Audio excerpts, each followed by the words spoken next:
জানুয়ারি দুপুর 12 পানিসাগর টাউন হলে অনুষ্ঠিত হয় তথ্য সংস্কৃতি দপ্তর, শিক্ষা দপ্তর এবং পানিসাগর নগর পঞ্চায়েতের উদ্যোগে স্বামী বিবেকানন্দের জন্মজয়ন্তী উদযাপন উপলক্ষে শ্রদ্ধাঞ্জলি অনুষ্ঠান। প্রদীপ প্রজ্বলনের মাধ্যমে অনুষ্ঠানের শুভ সূচনা করেন পানিসাগর বিধানসভার বিধায়ক বিনয় ভূষণ দাস। এছাড়া উপস্থিত ছিলেন উত্তর জেলার জেলা সভাধিপতি ভবতোষ দাস, পানিসাগর নগর পঞ্চায়েতের ভাইস চেয়ারম্যান ধনঞ্জয় দেবনাথ, পানিসাগর নগর পঞ্চায়েতের ডেপুটি এক্সিকিউটিভ অফিসার প্রদীপ সরকার, পানিসাগর পঞ্চায়েত সমিতির ভাইস চেয়ারম্যান লক্ষ্মীকান্ত দাস, পানিসাগর বিদ্যালয় পরিদর্শক সুজিত রুদ্রপাল, রাজ্যের বিশিষ্ট কবি ও সাহিত্যিক মিলন কান্তি দত্ত, স্পোর্টস স্কুলের প্রাক্তন প্রধান শিক্ষক দেবাশিস দেবনাথ, তথ্য ও সংস্কৃতি দপ্তরের আইসিও ইন্দ্রজিৎ সাহা সহ অন্যান্য বিশিষ্টজনেরা।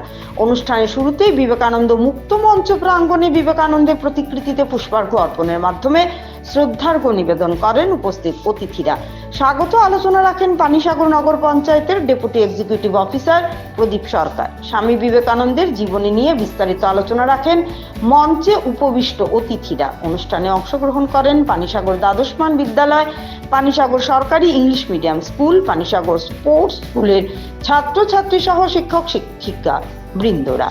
জন্মদিবস উদযাপন উপলক্ষে অনুষ্ঠানটিকে প্রাণবন্ত করে তুলতে উপস্থিত ছাত্রছাত্রীদের নিয়ে অনুষ্ঠিত হয় উন্মুক্ত কুইজ প্রতিযোগিতা। অনুষ্ঠান মঞ্চে সঙ্গীত পরিবেশন করেন বিধায়ক বিনয় ভূষণ দাস। উক্ত অনুষ্ঠানকে ঘিরে ছাত্রছাত্রী সহ শিক্ষক শিক্ষিকা মহলে আনন্দে ঘন মুহূর্তের প্রতিচ্ছবি পরিলক্ষিত হয়।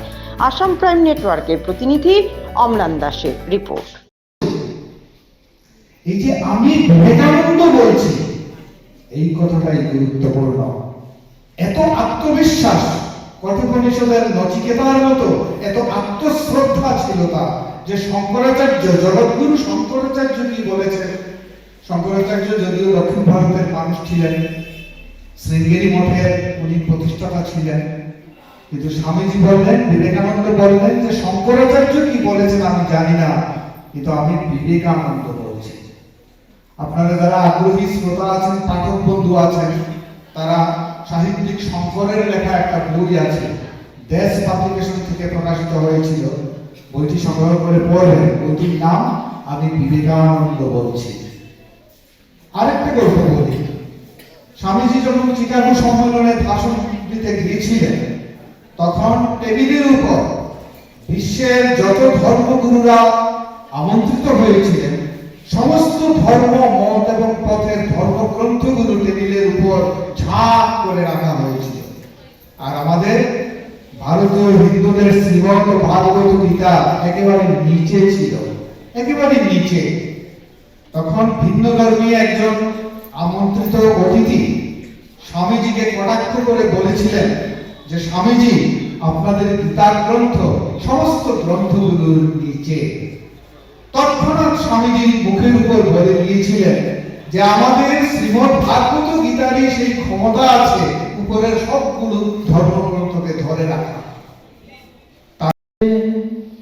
ভ্রম কেন ও কারণে মন চল নিজ নিকে তোনে, বিষয় পঞ্চক আর ভূতগণ সব তোর পর কেহ নয়াপন। বিষয় পঞ্চক আর ভূতগণ সব তোর পর কেহ নয়াপন। পর প্রেমে কেন হয়ে অচেতন, ভুলিছ আপন জনে, মন চল নিজ নিকে তোনে।